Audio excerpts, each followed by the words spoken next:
চেষ্টা করলাম, অনেক চেষ্টা করলাম, আমি আর সত্যি পাচ্ছি না।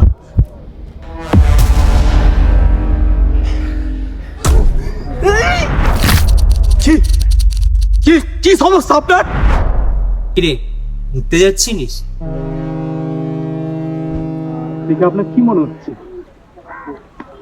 আমার তো মনে হয় মরতে নয়, বাঁচতে বাঁচতে তুই ক্লান্ত হয়ে গেছিস।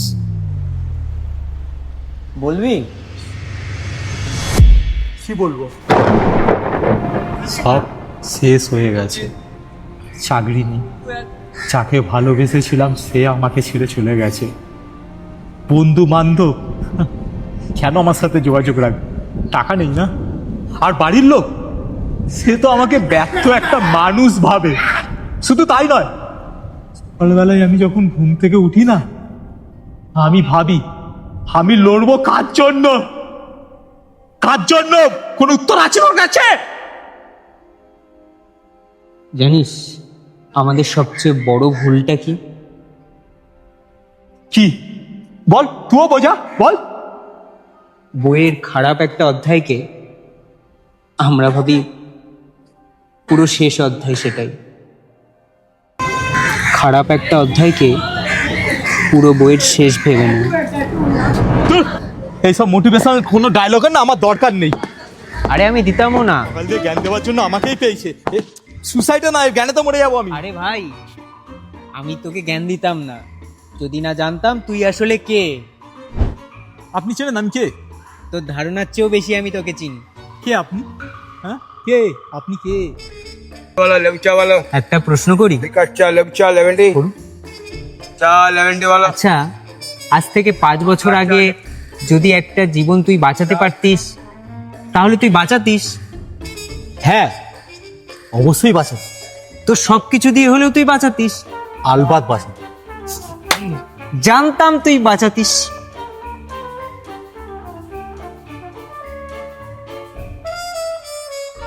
দেখতে দে।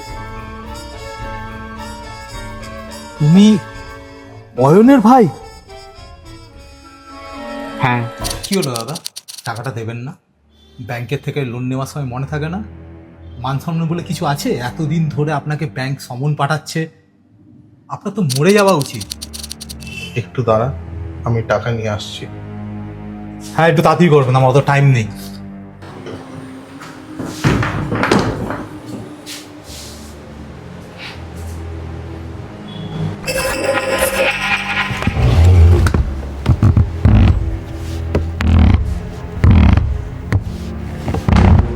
আর দাদা কি করছেন? নামুন, কি করছেন আপনি? পারলাম না ভাই, তোদের আর ঋণ শোধ করতে পারলাম না। আরে ও বন্ধু, কি ভাবিতেছ?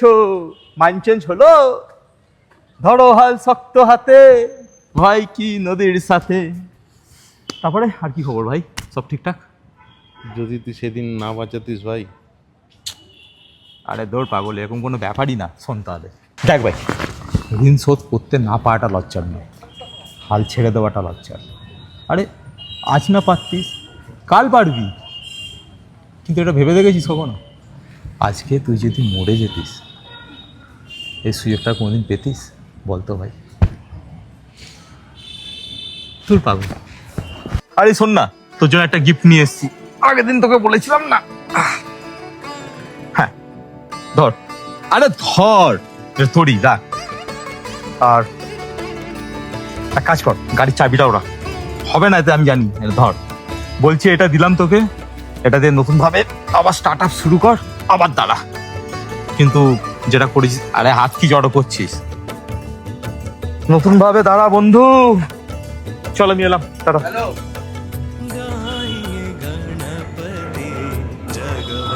গাড়িটা বন্ধ দেখে গেলাম, নিজে মনে করে আবার রেখে দিস না।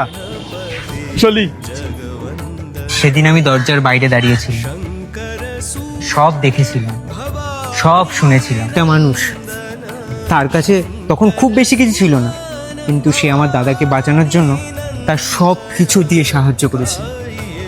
সেদিন তুই শুধু অয়নদাকে বাঁচাসনি, আমার মাকে বাঁচিয়েছিস। আমার পুরো পরিবারকে বাঁচিয়েছিস, এমনকি আমাকেও বাঁচিয়েছিলিস তুই। কয়েকদিন আগে শুনলাম যে মানুষটা অন্যকে বাঁচিয়েছিল সেই মানুষটা হাল ছেড়ে দিয়েছে। তখন মনে হলো ঋণ শোধ করার সময় এসেছে। অন্যের জীবন বাঁচানোর জন্য যেই মানুষটা নিজের জীবন বাজি রাখতে পারে সেই মানুষটা নিজের গল্পের শেষ এইভাবে লিখতে পারে না। তুই আজকে মরতে আসিস নি আমি, তুই শুধু ভুলে গেছিস তুই আসলে কে।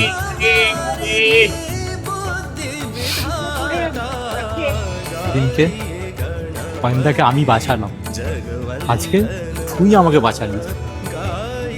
আমি জানি না আমি পারবো কি না।